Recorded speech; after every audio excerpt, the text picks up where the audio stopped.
it's very convenient for us when we're there in Japan, because the policymakers really welcome what it is that we do.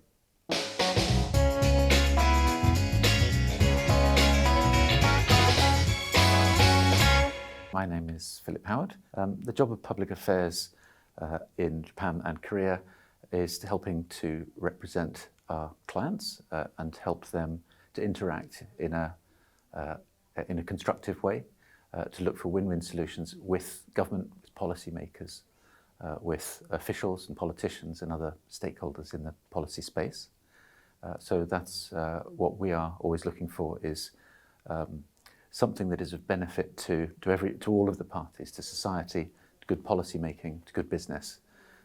So the politicians will welcome us, the officials will welcome us, and our clients everybody will welcome what we do. The situation around government relations and public affairs, I think it is different in Europe and in Asia.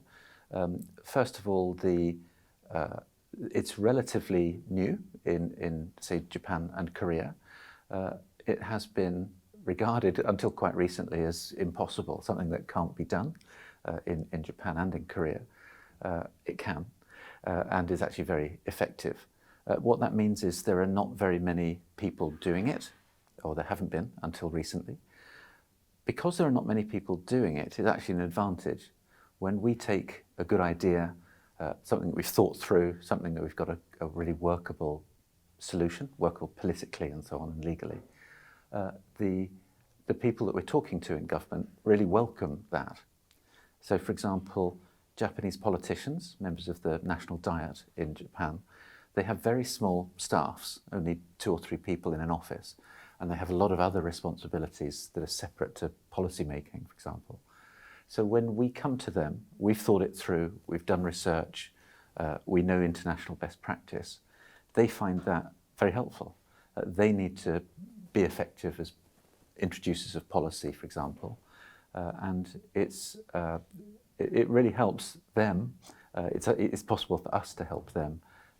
Oftentimes people in Japanese government don't speak great English or any other languages, so it's hard for them to do international research in their areas, and we can help with that, and we can perform a convening job.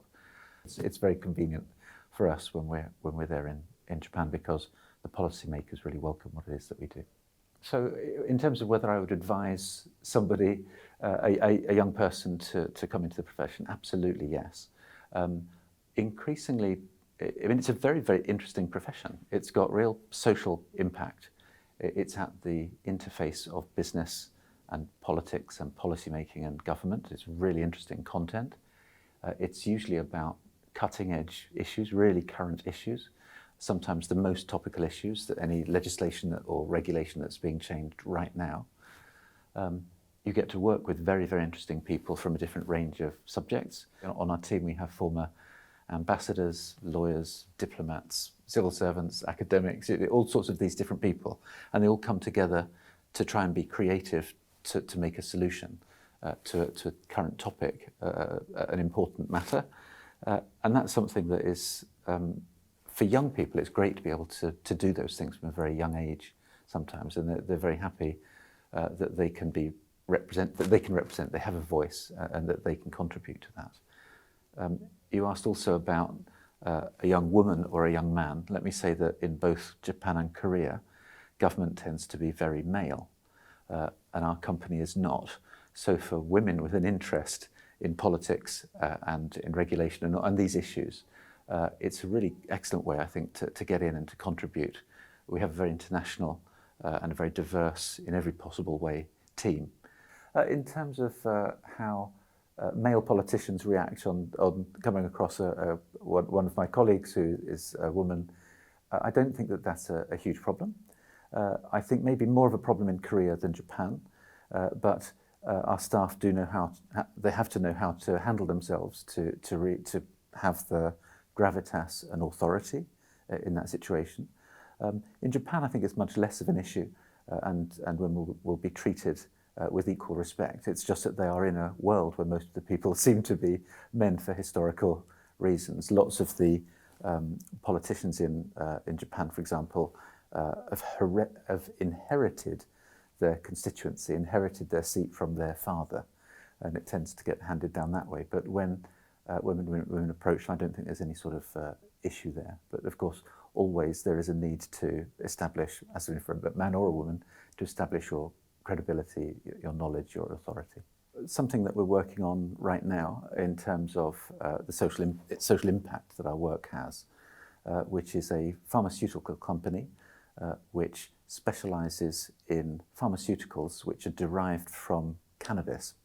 Now, that's not the same as medical cannabis. It's not the same as using ordinary cannabis for medical reasons.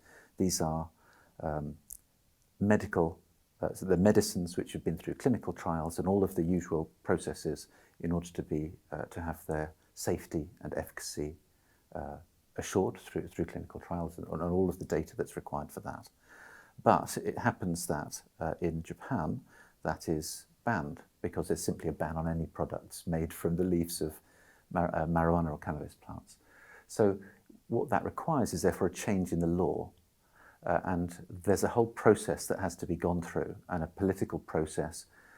Japan is very conservative about any currently illegal drugs, and to get that through, it's a political question as well as a technical one, just a matter of legal drafting. And you need to build the support from a whole range of different stakeholders. So what we've done is to make sure that we have the right data and the evidence, and the evidence from overseas markets where it's been approved to show that it's safe, that there's no risk of addiction, that it'll be handled in an appropriate way. But in terms of the social impact of that, what you have is currently patients in Japan, and the patients here are children with certain serious long-term forms of childhood epilepsy. They're not getting access to the best medicine that's available, and that's causing suffering that just doesn't need to be happening. So our work in that sense, this is important stuff. This is life-changing things, and it can only be done by getting through this process as efficiently, as professionally as possible, and that means managing the politics and managing the technical side, getting through the approvals process and all of that. So all of that technical work that we do is absolutely for a really important social purpose at the end of it, and this is one example of many.